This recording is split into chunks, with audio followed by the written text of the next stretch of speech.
Kevin, the 3-point shooting obviously in the first half, and then the defense on the guards in the second half. I mean, do you think those were sort of the twin things that kind of led to this outcome? Yeah, I mean, obviously, I mean, going 14 for 22 in a conference game, good things are gonna happen. And I thought we actually played good defense in the first half.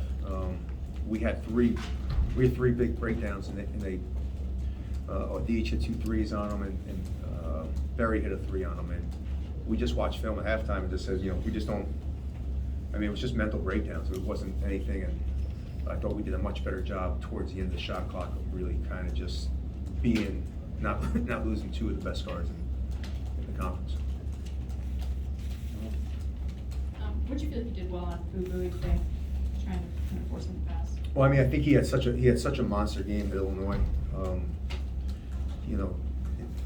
We weren't trapping as much in the press, but we wanted to just kind of get the ball out of his hands early, make it hard for him to get it back, which I think we did. And I just think, they run so many dribble handoffs that we took away the dribble handoffs. And I think he's so good at them. He's so good at turning the corner, going to his right. Without that in there, I thought that was part of the reason he struggled. He also played great the other night. Coach, what's it mean to finish undefeated at home in conference play, and the crowd you guys had today, final game of the season, but not necessarily a traditional rival there? No, I mean, go 10-0 in this conference at home is, that's pretty impressive for this group. And I just think it shows you how great of a program this is, how great of a fan base it is. I think the fan base really got behind this group. I think they appreciated how hard they work, how hard they play. And the students have really turned out and just kind of made this place. I mean, it's to be honest, I just sit back every once in a while and just watch, because it's a fun place to play and a fun place to watch a game. So, especially with the senior. Did you get a haircut? Coach, with the senior heavy lineup, did you have any message to those guys to how to level out their emotions going into this game? No, I mean, senior night for me at Seton Hall was a very emotional. I think I had 9 straight years where I had 3 to 4 seniors that spent the whole time with me, and it was a really emotional night. And I don't think I've won a senior night game in forever, because it was just I kind of flipped it. It was kind of fun because these guys I've only been with them for a year, but they mean just the same amount. But it was. I just told them I wanted to have fun. I never had fun on senior night. I'm like, I'm an emotional wreck, and that goes off onto my players. So the only thing I told them was I just wanted to have fun today. It was the last chance they're going to be in the building. I feel like I had my press conference 2 days ago. I can't believe we're already done with our home game. So I just wanted them to have fun, and I was going to have fun no matter what. If we got blown out by 20, I was going to enjoy the fact that this group has worked really hard, and I was going to be appreciative of what they've given us. Thanks, Coach. 17 assists and 28 made baskets, only 7 turnovers against a team that defends as well as Northwestern this season. What was the key for you guys offensively? I just thought I thought early in the first half, we gave up a lot of buckets. I just thought our tempo in the first half was really good. And I feel like our tempo is back to where it was, against St. Louis, against Miami, against Illinois. I just feel like our defense has enabled us to kind of get back to playing a lot faster than maybe December and January, where I thought we struggled a little bit. So, Coach, where'd the idea come from to send the team into the student section after the game? I've done it every year. I'm sorry for talking about Seton Hall, but I was there for 12 years. Right. We built one of the best student sections. I feel like we have the best student section now, and they've come out and they've supported us. It's a Sunday noon game, Just wanted to say thank you. I think it's very important and these are student athletes, to say thank you to the people who are coming out and supporting them. Is it something that you did when you were a player, or was it new to you at Seton Hall? No, I was a bad player. We never had. People didn't want to shake my hand. Coach, Don's obviously had an up and down season, struggled shooting 3 for most of the season. What does it say about him kind of just staying neutral, that he's able to come out and have this shooting night? Yeah, I mean, I think he's been our silent leader, just because of, although he struggled at times, he's brought the most professional attitude of any player I've ever coached. He stayed with the same attitude, he stayed with the same leadership. First guy out on the floor every day, before practice, getting shots up. You know, I think Don realizes, like, he might not be the best one-on-one defender, but he's been our best team defender, because he knows our schemes, he helps guys out on the floor, he's never in the wrong spot. So although he's struggled offensively, he's been a huge part of what we've done defensively. Coach, Jameer Young has been so good in one-on-one scenarios, attacking the basket and knocking down pull-up jumpers. How often as a coach do you kind of just scrap your offensive plays and just say, let's get the ball in this kid's hands? I don't think you scrap your offensive plays, but you call a play that's gonna give him a chance where his defender's not gonna be able to lock in on him. Jameer's a heck of a player, but the guards in this league, and just about everybody does it. I mean, Penn State does it better than anybody. You just try to run stuff so that you can get your best player in a position to get him where offensively he can do what he does best. And that's a lot of what we have now is designed to get him, you know, doing what he does best and getting him downhill. I talked about, you know, I took a lot of plays out that, you know, had him going side to side. And we have everything we have now is designed to get him downhill, and then you just let his natural talent take over. George? Hey, Kevin, your team's 3 best percentage performances from 3-point have come in the last 10 days. What's changed between this past stretch and the early part of the season?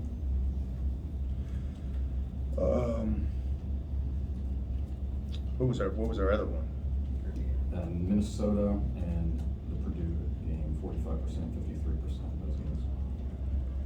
Yeah, I think shot their way into it a little bit. Yeah, I mean, I think our defense has created opportunities where we've been able to get easier shots. Like, I think we had 5 threes in transition today. So,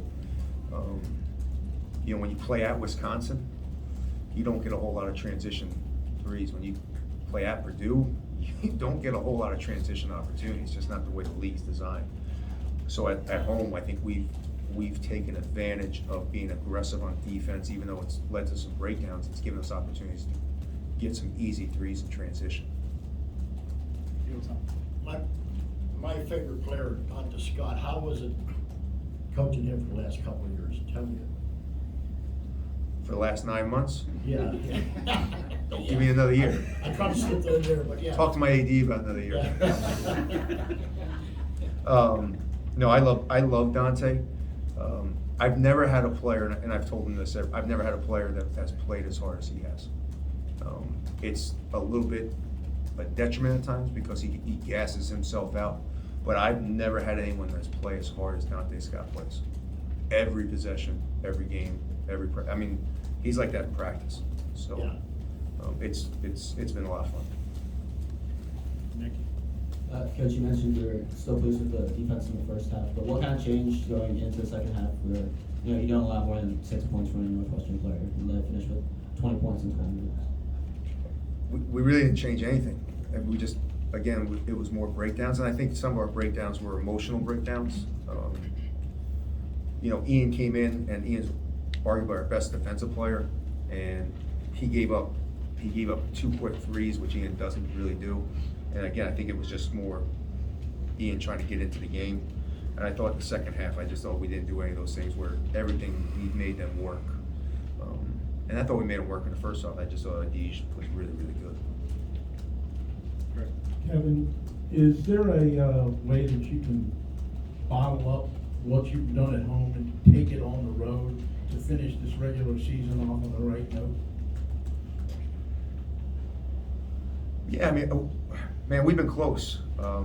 I thought we played pretty good on the road. We just haven't closed on the road. Had a chance to win at Purdue, had a chance to win at Wisconsin, had a chance to win at Nebraska. It's hard to win on the road this conference. I mean, it's hard. And again, I think this group has gotten better on the road.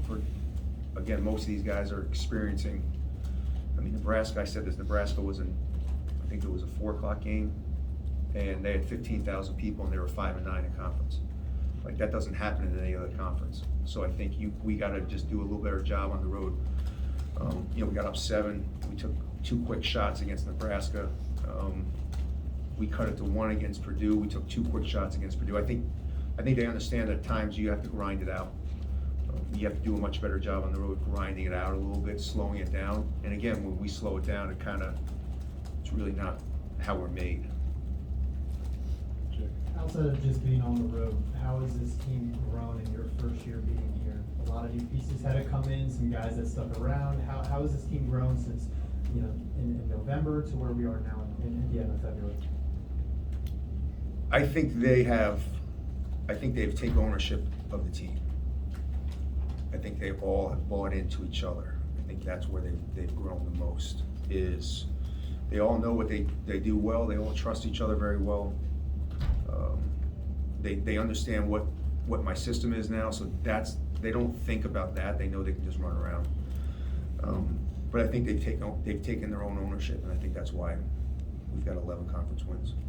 And to kind of touch on the senior day thing again, to have some of these guys in their last performances, what can you say about this senior class and what they were able to do, not just today, but this season?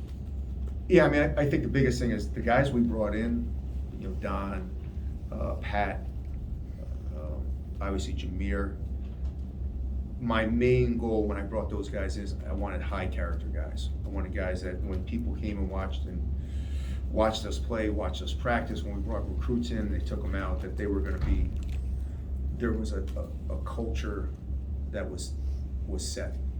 I didn't wanna go in and just try to win games, and like I've said, I'm in this for the long haul. And what those guys have done, Hawk, Dante, and those 3 guys, they have set the tone, and they set the culture at a very, very high standard. And that was my goal. Julia Reese. You just gonna cut me off? I'm sorry, Kevin, I didn't mean to do that. I apologize. Holy cow, you finally wearing red, but I mean. I did today, yes. Go ahead. Julian, a double-double. Talk about that, how he's come along. 12 points, 10 rebounds, that's a double-double. Yeah, yeah. No, Juju, I say this every press conference, and everyone's getting that. I wouldn't take anybody else. Thanks, Thanks, everybody. And I apologize.